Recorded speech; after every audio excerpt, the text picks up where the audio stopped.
EasyJet a donné les grandes lignes de son plan pour sortir progressivement de l'hibernation. La société basée au Royaume-Uni a déclaré qu'elle réduirait sa flotte et qu'un retour à la normale n'était à prévoir qu'en 2022. La compagnie low cost s'attend donc à une longue convalescence pour l'ensemble de l'industrie aérienne. EasyJet prévoit de laisser le siège central de ses avions vide pour permettre une distanciation sociale entre les voyageurs dès lors que les vols reprendront.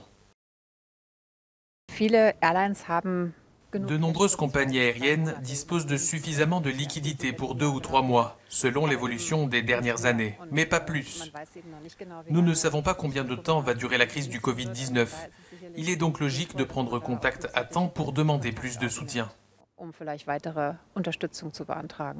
L'aéroport de Francfort, le plus grand d'Allemagne et l'un des plus fréquentés d'Europe, n'a accueilli que 2,1 millions de passagers en mars 2020. C'est 62% de moins que l'année précédente. Une tendance qui s'est poursuivie au cours de la première semaine d'avril, avec 96,8% de passagers en moins qu'en 2019. L'un des 2 terminaux de l'aéroport de Francfort a dû être complètement fermé. 20 000 employés sont au chômage partiel et l'une des pistes sert de lieu de stationnement pour les avions.